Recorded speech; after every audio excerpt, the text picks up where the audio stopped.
Hello everybody, welcome back to Let's Play Miles Edgeworth Ace Attorney Investigations. Sorry for the break in parts. Last time, well, Miles here was on a plane and he was being framed for the murder of somebody. So we need to investigate what really went down. And this guy is acting mad suspicious. We've been investigate, time should not be wasted. Restless is human time is how you say it, I believe.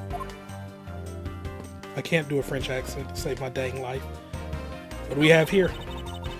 How'd you find your meal to be, Mr. Edgeworth? Come to think of it, I forgot all about it. I must have been asleep or something. Oh, I'm terribly sorry. Let me prepare you something right away. What are you apologizing for, Miss Tenero? I failed my professional duties by letting a passenger go hungry. Please, help yourself. If you say anything to your fancy, feel free. I think I'll take my time later, after I've solved this case, thanks. You okay? Excuse me, may I have a word with you?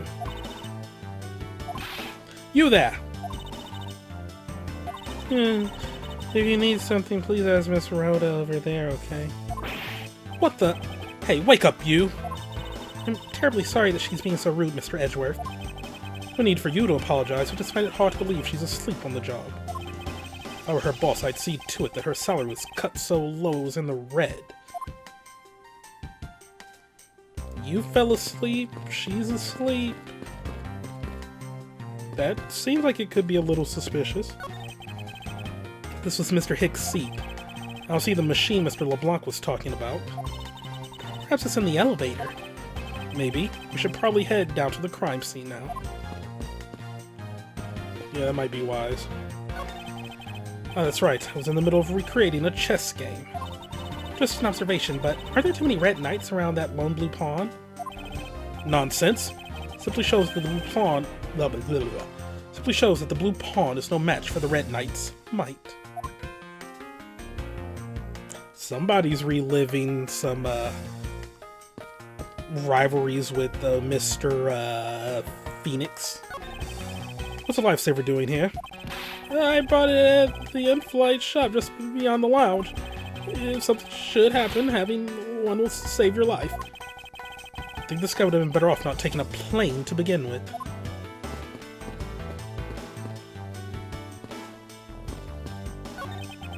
If I may have a word with you.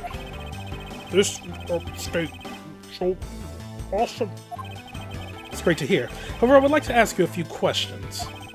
I was here the whole time, so wouldn't know. Eat or speak, please pick one. Well, I see what he chose. I think he chose to eat. Yes, I can hear that. Hey, miss, how about another glass? Excuse me, but I was wondering if you know anything about the murder. How about it? How about a glass together? Sorry, but I must decline. I wasn't talking to you. I was asking the cute attendant. I'm sorry, but I'm on the clock right now. But if you need a refill, I'd be happy to bring you another glass at any time. You got it, Toots. That's no way to talk to a lady. Dude is getting sauced up. Oh, Lord. First floor lounge. I want to thank you for your help back there, Miss Tenero. It was nothing. You should thank the captain for granting you permission. And just so everything is perfectly clear, I still don't trust you to that extent. I don't want you to think your standing with me has changed. I see. I'll bear that in mind. I received an order from the captain earlier. He wanted you to know that. We reserve the right to stop your investigation if we feel you are not making progress. And when we do, he asks that you please return to your seat at that time. So my time runs out at his crew... at his and his crew's discretion, does it? I have to find a way to discredit Mr. LeBlanc's testimony before time's up. I understand. By the way, is there any place you could think of where the killer might hide on board? I don't think so. After every first-class passenger was accounted for at his or her seat, we made a thorough search of the plane. As for business and economy class, no one can move between those two classes in first class without a staff keycard. And we found no record of a keycard being used at all. which means that I have a first-class killer on my hands. At least I know that much for sure. And one other thing. No one else has been allowed near this crime scene since the murder was discovered either.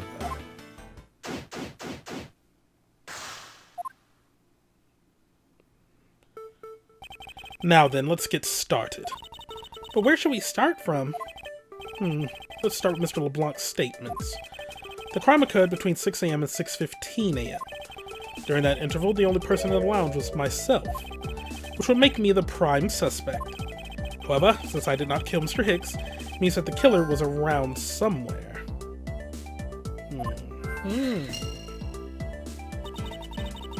Checks out. The logic does indeed check out.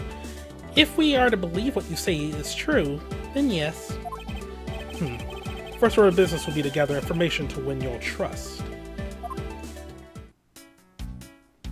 Alrighty. Those counter windows offer a glimpse of the sky, but these clouds, they tell me nothing. Mr. Edgeworth, you look like you're talking to the clouds. Is that so? Then tell me, what do you suppose I said to them? I don't know, but it looked like a rather one-sided conversation. The clouds, they tell me nothing. Okay. These bottle and glasses must have been broken by the turbulence. There's quite a bit of broken glass here. Please be careful when passing through the area. Thank you very much for the warning, Mr. Edgeworth. However, no matter how kind you are towards me, know that it does not clear up any suspicions I have about you. I wasn't warning you for the sake of clearing my name. This door leads to the flight attendant's room. Oh, that was her. This door leads to the flight attendant's room. Please understand that it's off limits to unauthorized personnel. The room is giving off the scent of women's perfume. One would think that perfume would smell great. However, to me it simply smells. Not that I have any interest in what lies behind this door. Perhaps we should return to the investigation, Mr. Edgeworth? Mr. Edgeworth?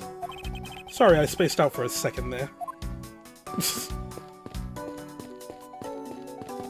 Little run animation. Alright. There's some spilled grape juice in front of the elevator. I assume it was spilled during the turbulence.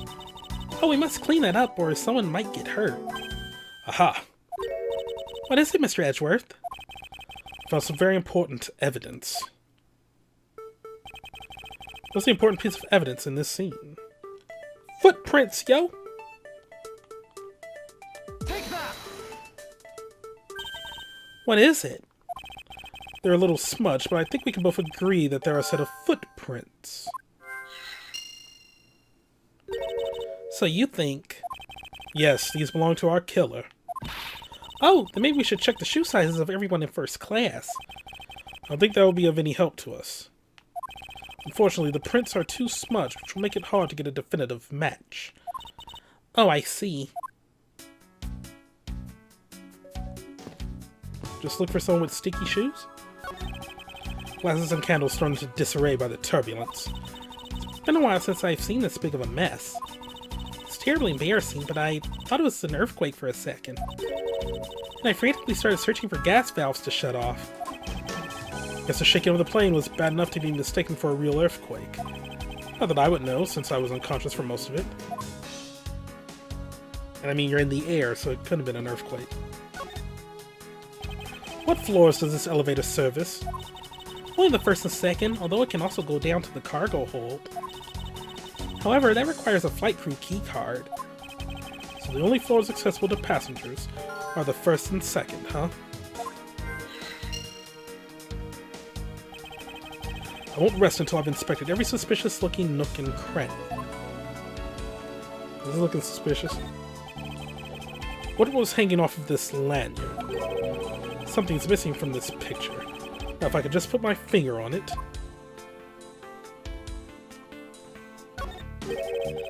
There's something sticking out of his pocket. Hope he won't mind if I take a look at what's inside. It's a picture. Looks like it was taken inside a building somewhere.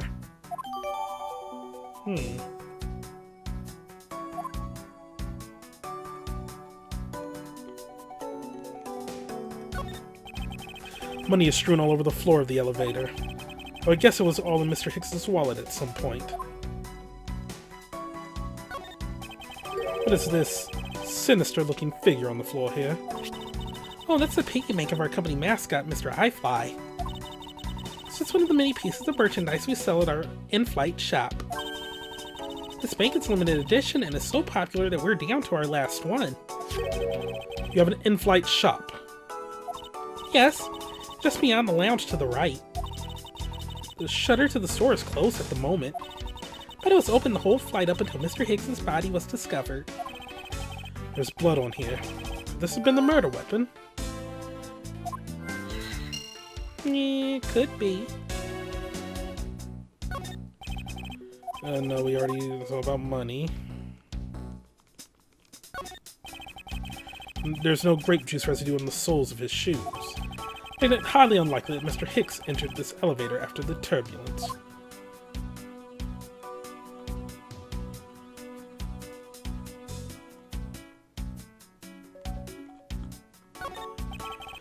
Doubt anyone was expecting to find a dead body in an elevator on this flight. So Mr. Hicks, he's really dead? Yes. She's trembling, although I can't fault her for that when there's a corpse right there. Mr. Hicks, if you're really dead, then please answer yes. I see she's over the trembling now, although a new symptom seems to have appeared. Yes, it's called delusion. Anyway, I should focus on the victim's body. Let's see.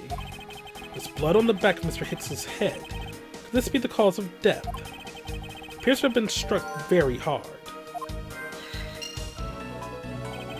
Even his glasses are broken.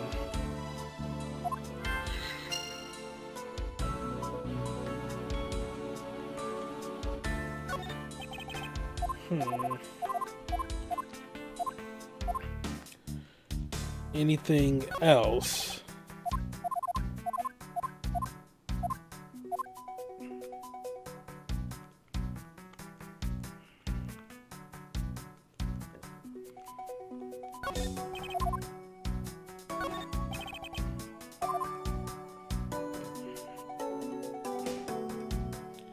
That might be it for the body. Oh no.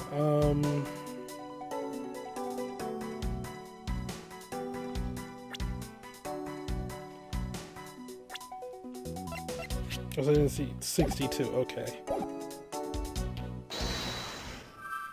Let's look at the logic here.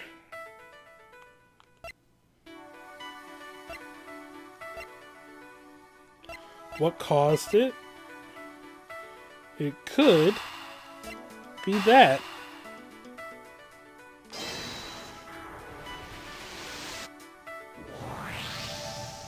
A statue with blood on it lying next to the body of a man who was beaten to death. Oh, Mr. Edgeworth, I think I figured something out. Yes? What is it? The way the blood is on this, it looks like it matches up with the wound on his head. Well, aren't we deserving the master of the obvious title? Well, what do you think, Mr. Edgeworth? Don't you think it's worth investigating? It would appear that this figurine is our murder weapon. Oh, I just knew it. I mean, I can't think of any other connection. Perhaps Master of the Oblivious would be more befitting. Okay.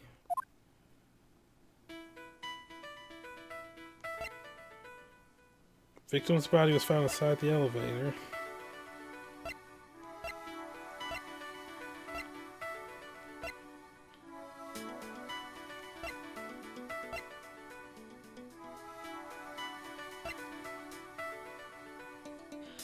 Killer could have been hiding in the elevator.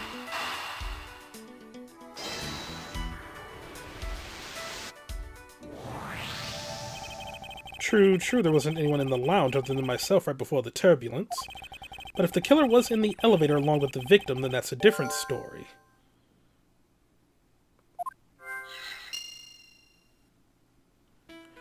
Well, he walked away from it because of the spilled grape juice, his footsteps.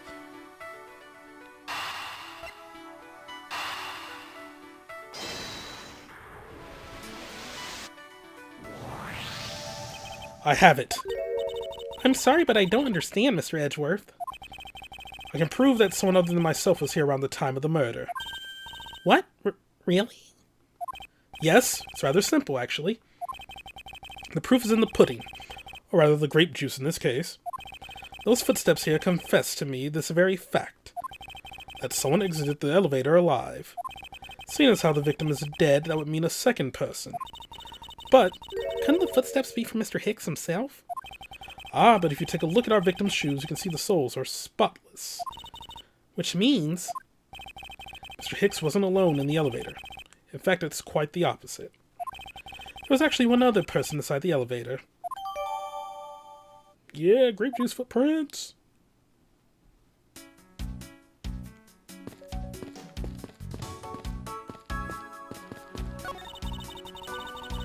Grand piano's the pride of the plane. Oh, grand piano's the pride of the plane? You can play the music of whatever CD we insert into the CD drive. It's not a piano. It's more like an overgrown music box. Ah, but its keys to press along with the music as though there really is someone playing it. Some people have entirely too much money to waste on overly complex toys.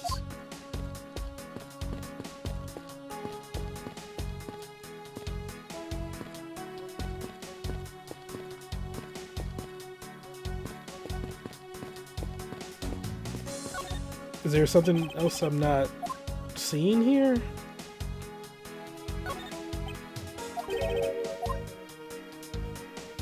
Wait, something's missing from the lanyard.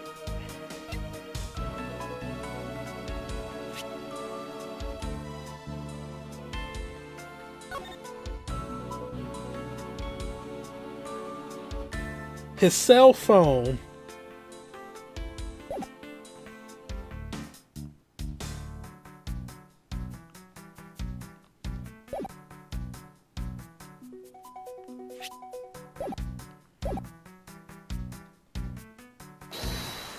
Oh no, did not mean to. No, back.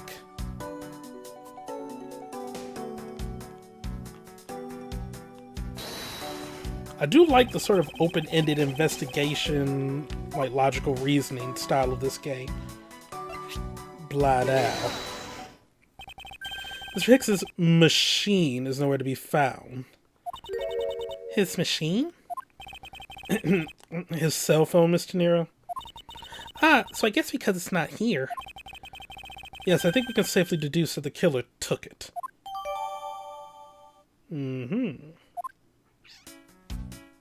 Okay. Oh, that's it?